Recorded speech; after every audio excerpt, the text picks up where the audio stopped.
Hello mga manay! Good afternoon! So pupunta ako ngayon sa 7-Eleven mga manay kasi magtanong ako kung hiring ba doon kasi naghangyo yung nag-astang aking kaibigan na baka hiring daw doon. So ako na lang yung pupunta doon kasi wala siyang motor ba. So ako na lang yung utusan lang niya ako na punta doon sa 7-Eleven mga manay. So ito lang yung forma natin yun mga manay. Ayan, naka-t-shirt tayo ng Sapra. Alam niyo yung Sapra na uutanganan ba? Doon kami nag-uutang ni Mr. kapag nag-short kami, kapag may emergency kami na panggagamitan sa pera. At ayan, nag-jacket din ako mamaya at nagkalo kasi mainit ba. Tapos nagbumotor tayo. So yun mga manay. At natapos na pala akong naglaba mga manay. So bukas ko na yun isampay kasi ang dami. Tapos napagod na ako mga manay sa totoo lang. Baka sabihin ang tamad-tamad ko, ginoo ko akin lahat dito sa bahay. So kailangan natin mag-relax din. So punta na tayo doon sa 7-Eleven mga manay at punta din ako sa palengke kasi bibili ako ng ulam. Yan ang. Ayan, sa kadaldal ko naiwan ko yung pitaka. So see you later mga manay. May bago kasi ano pala mga manay, chikahin ko kayo, may bago palang 7-Eleven. Tapos nagtanong yung aking kaibigan kung hiring pa ba sila. So tulungan ko na lang siya na magtanong ako doon. So dito na ako ngayon sa 7-Eleven mga manay. May music mga manay na makapiright na naman tayo nito. Ito yung bagong 7-Eleven ba? Yan. Maganda pala talaga dito. Maganda pala talaga ang 7-Eleven dito. Mag-aston sa akin.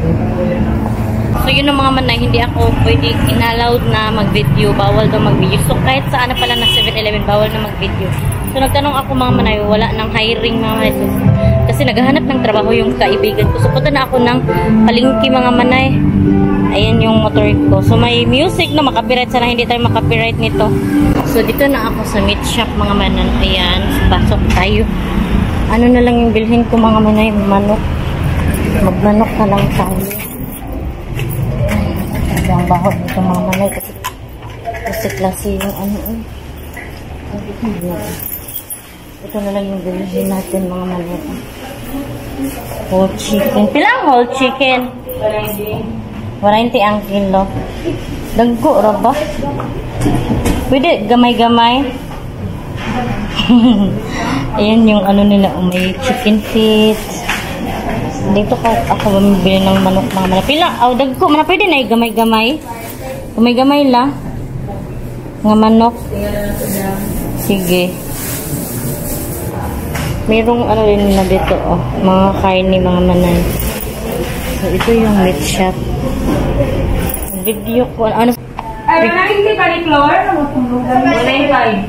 Pila man na? Pila po? Dahil? Wala naman ito maganisa. Nadada. Di ba kaya ang Coke style? Blocks ko pa man na Oo, 190 na. 190. Pila to for 3? Sige to, for 3. Okay na na. Yan, tapos may din sila dito, hotdog. Dami mga dito na mga frozen foods mga manay. Ay, magbili na lang tayo ng hotdog mga manay para bukas ba. Kasi walang ulam bukas.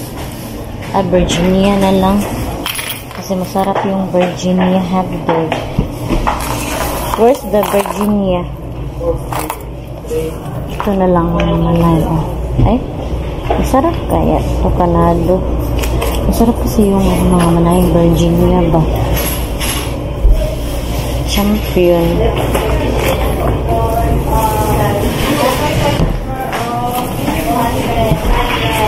Ito na lang mga manay.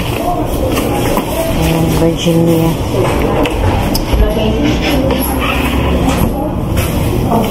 Ay, sorry. Pila man eh. Gapa. Ha? 75? 75 daw siya. At piliin tayo ng overall. Overall ninyo. Dito na ako sa bahay mga manay at ang binili ko na lang mga manay ay manok. So nakita nyo naman doon sa video kanina na pumunta ako sa meat shop. Kanina na ako pumunta ng palengke kasi malapit lang yun sa 7-Eleven ba. So ayan mga manay, ito yung binili ko hotdog para bukas at saka bumili ako ng crispy fry at saka fried chicken mga manay. Whole fried chicken 200 to mga manay. 215 mga ganun. So ipreprito ko na lang yan mamaya mga manay. Please, wag hilong sa mo, be, kaya nag-video ko. So, ipreprito ko yan mamaya mga manay kasi yan ang lala ang ulam namin mamaya sa gabi, mga anak ko mga manay. So, hello mga manay. Ayan mga manay. Andito na pala si Mr. mga manay at dito din yung mga barkada niya at bumili sila ng pagkain. So, hindi ko na yun lutuin yung fried chicken na binili ko. So, ito yung binili ng aking Mr. So, ito ay pira ng kanyang mga kaibigan mga manay. Nag-ano sila ba? Naglingaw-lingaw sa labas. Ayun, may tamban na. Ano to? Tambal to mga manay siguro. Ano hinila to? Kilawon.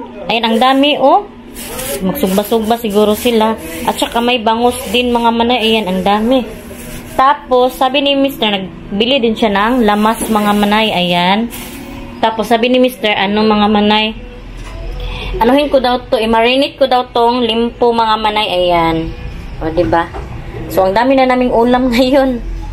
So, ito mga manay, bahaw to mga manay. Kasi, ilagay ko to sa ibabaw ng kanin mga manay. Kasi, okay pa naman to kaninang tanghali yan mga manay. So, yan, mag-marinate na tayo ng meat mga manay. Itong karne, i-marinate natin to. So, hello mga manay. Ayan, ito na yung mga ingredients natin. Tuyo. Ilagyan ko din ng suka. At may ginisa mix. Ay, hindi na pala to ilagay mga manay. Ito mga manay. At saka, ayan. At itong, hindi na ginisa mix kasi ang ilagay ko ay magic sarap mga manay. So, ayan. Ano lang natin ito. Ganito mga manay.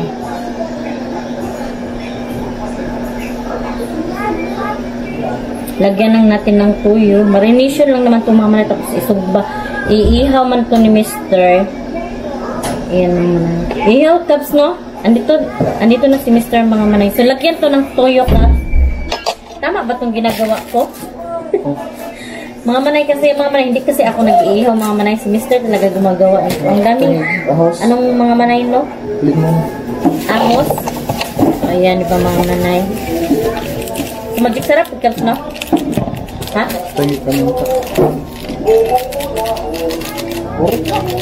Wah, pali mo produkuan cups. O, kanin mo, ano? Ayan. Hindi pa ito yung mga manay, Ricardos.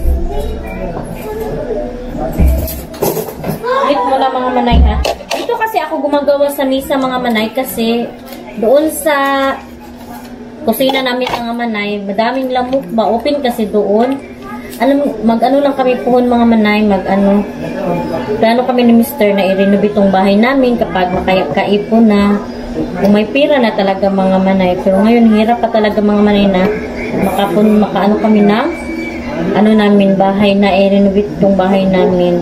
Kasi mahal na mga manay materials. Iwan ko lang kung ma-renovate pa ba to or hindi na talaga kasi ang mahal ng mga materials mga manay. Importante mga manay, may bahay at saka may mga manay, may bahay na hindi tayo nagre-rent.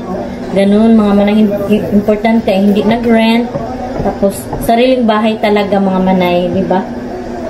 Yun ang importante mga manay.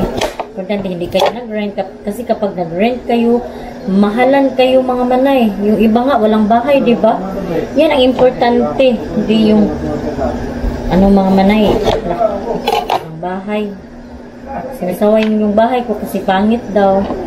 So pasensya na sa nagsaway kasi hindi kami mayaman. At saka hindi naman yan priority talaga. Importante makakain tayo sa pang-araw-araw natin. Yung mga, di ba? Importante hindi tayo ng limos. Yung mga manay na ako mga manay na ang saya pala mag-marinate mga manay no kasi hindi talaga ako sanay ng ganito mga manay kasi si Mr. yung naggumagawa ng mga ganito nung sugba pa. So dahil nag-enjoy kasi sila dyan sa labas kasi bagong dating pa si Mr. ba tapos pinuntahan siya ng mga kaibigan niya dito kasi walang pasok kanang mga manay kasi nga bakasyon. Yung iba umuwi kasi yung iba seaman ganun mga manay. So nag-enjoy sila sa gawas. Okay lang naman yun mga manay. Importante hindi na nanakit ganun mga manay, diba? So yun, tapos na yung pag-marinate mga manay. Ayan mga manay. Tama ba itong ginawa ko? Okay na siguro to mga manay. So, isugba lang daw to. Yan, para ma-observe yung ano talaga niya mga manay. Lasa ba? So, ganito ginagawa ako. Ayan. Ang dami nilang binili mga manay. Hindi ko talaga ito inaasahan na ganito yung mga binili nila na pagkain mga manay. Kasi akala ko, pag pupunta sila dito, ako yung bibili mga manay. Kasi nga, bisita. Pero sila yung bumili ng mga ulam mga manay kainin namin. So, hindi ko inaasahang pangyayari talaga to. So, ina-appreciate ko yung ganyang mga bagay mga manay. Ina-appreciate ko yan. So, kunin ko muna daw yung ahos. Kasi sabi ni Mr. lagyan daw ng ahos mga manay. So, ayan yung posa. Madami ako. Hindi pa ako nagsampay mga manay. Ayan, oh. Bukas, sasampayin ko na yan mga manay. Kasi napagod ako ba. Sumakit yung likod ko. Ang sakit. Yung ano ba talaga. Kaya pagod maglaba. Sa totoo lang. Tapos may trabaho pa ako kay ate. Double time talaga ako mga manay. Tapos nag-vlog ako. So, ganyan talaga mga manay. Kasi mga manay, ganito yung ginagawa ko. Kasi ang dami kong bayarin talaga. May motor. Tapos may cellphone. Nagbili kasi ako ng cellphone ng anak ko mga manay. Yung panganay si Fiana. Kasi mga manay, kailangan niya ba? So, hindi siya pwede na, kailangan niya ng cellphone mga manay. Kasi, tawag niya kailangan niya ng cellphone kasi paano namin siya ma-monitor kung hindi siya namin bilhan ng cellphone. So itagtag ko po itong ahos mga manay. So paano namin siya ma-monitor, diba mga manay, kung wala siyang cellphone. Kailangan talaga ng cellphone. So tangan, lagyan ko pa ng mga manay, Bombay. Ayan, malaw kayo dyan. Kasi pinukpok ko yung ahos. Ayan ang ahos, oh. Ilagay ko to sa marinate mga manay.